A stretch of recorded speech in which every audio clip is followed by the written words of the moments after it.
गए थे ना लेबर रूम में, भाई यहाँ कोई डिलीवरी नहीं हुई, भाई कहाँ हुई इसकी डिलीवरी? ये झूठ। मैंने कहा नहीं, ऐसा तो नहीं हो सकता, ये झूठ तो बोलती नहीं है। मैंने दूसरे के बच्चे को मैंने इल्जाम नहीं लगाना, मेरे भी है 2 बेटे है ना मेरे, तो बड़े वाला है थोड़ा शरीर, छोटे वाला है तेज। उसकी डिलीवरी हुई यहाँ देखो 7 महीने से, 7 महीने की लड़की थी, वो उसके पास दे दिया डॉक्टर ने उसी टाइम। ये कोई निर्मला नाम की पेशेंट हमारे वार्ड में कोई एडमिट नहीं हुई थी कल, और ना वार्ड में एडमिट हुई थी, ना इसने कोई लेबर रूम या ऑपरेशन थिएटर कहीं गई नहीं थी। ये सीसीटीवी कैमरे में पता चला कि ये आरे परे घूमती रही। और नमस्कार, टीन्स भारत देख रहे हैं आप। मैं हूं रमेश असिंगटा। कल के केएनएच में आए मामले ने सबको हैरान कर दिया, परेशान कर दिया। एक क्रेडिबिलिटी का, जो हम भी कल भी कह रहे थे, एक विश्वसनीयता का सवाल, संस्थान की क्रेडिबिलिटी पर सवाल उठे। लेकिन जब मामले की वेरीफाई किया गया, जब तथ्य सामने आए, तो हकीकत कुछ और निकली। इसी मुद्दे पर हमारे साथ बातचीत करने के लिए अब, क्योंकि मामला बिल्कुल पूरी तस्वीर अब साफ हो चुकी है। कल थोड़ी धुंधली तस्वीर थी, आज बिल्कुल तस्वीर साफ है। हमारे साथ यहाँ के मेडिकल सुपरिटेंडेंट है डॉक्टर एस नेगी साहब, हमारे साथ है बातचीत करने के लिए। अब नेगी साहब, ये जो कल मामला था, ये निकला क्या आखिरकार? ये सारा बेबुनियाद और झूठा मामला था।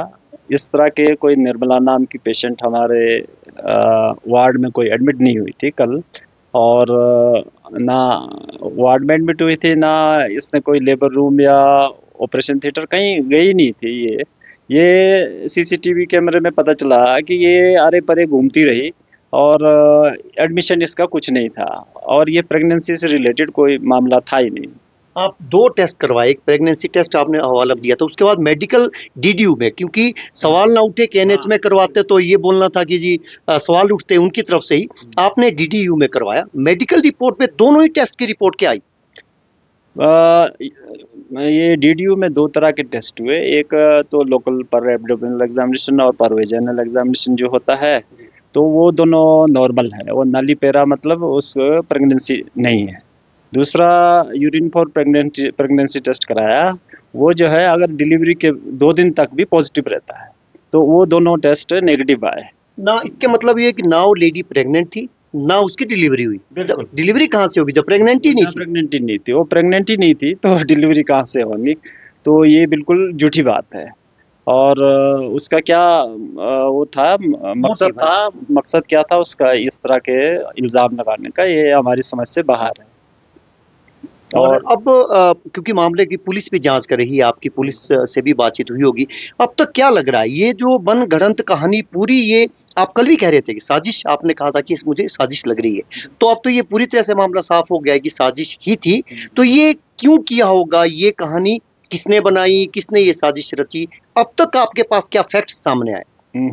जहाँ तक मेडिकल हुआ है डीडीयू में, उनके जो अपने सोर्सेज से मैंने पता कराया है, उसके मुताबिक उसके पिछले 5 एबॉर्शन हुए हैं, पिछले 5 से 6 एबॉर्शन हुए हैं।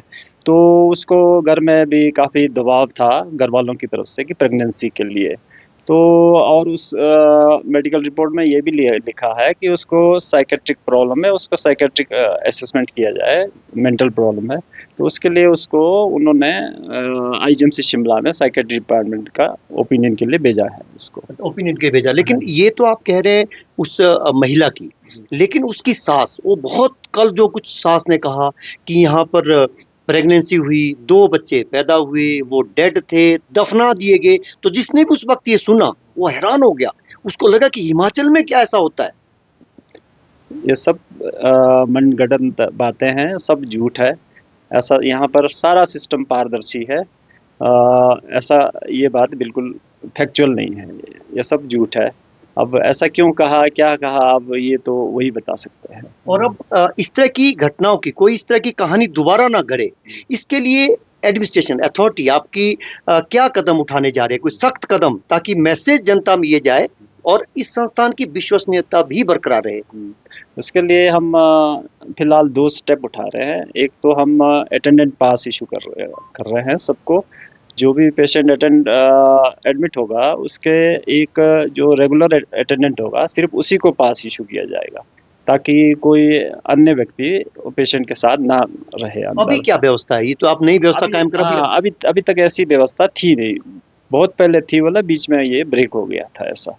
और दूसरा एक जो सिक्योरिटी का भी इशू यहाँ भी रहता है, आपके पास स्टाफ जो आता है वो आईजीएमसी के माध्यम से आता है, सिक्योरिटी स्टाफ वो काफी कमी रहती है। बहुत संवेदनशील ये अस्पताल है महिला रोगों के और शिशु जो नवजात शिशु होते हैं, तो यहाँ इस तरह की कोई घटना की क्योंकि आशंका ये भी जाहिर होती है कि कहीं कोई अनहोनी ना हो जाए, कोई बच्चे की सुरक्षा जो नवजात है उसकी सुरक्षा हो वो, ताकि कोई उसके साथ कोई अनहोनी ना हो, उसके लिए क्या कदम उठाएंगे?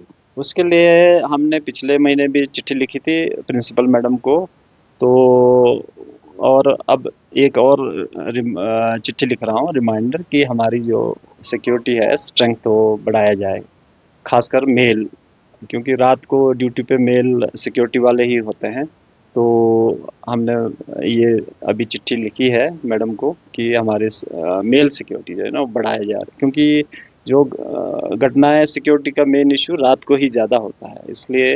और जो फीमेल है हमारे यहाँ ज़्यादा सिक्योरिटी में फीमेल्स हैं, मेल्स नहीं है, तो मेल जो है सिक्योरिटी स्टाफ बढ़ाने के लिए हमने रिक्वेस्ट भेजा है। और दूसरे जब यहाँ का जो पूरी मेडिकल समुदाय है आपका, चाहे डॉक्टर है, पैरामेडिकल है, या जो आपका स्टाफ है, उनमें किस तरह की इस घटना के बाद उनमें भी एक, क्योंकि कल बहुत पैनिक क्रिएट हो गया था, वो भी ना हो और उनके प्रति भी जो रोगियों का और जो उनके तीमारदार उनका भरोसा और बढ़े, इसके लिए आप क्या कदम उठाएंगे?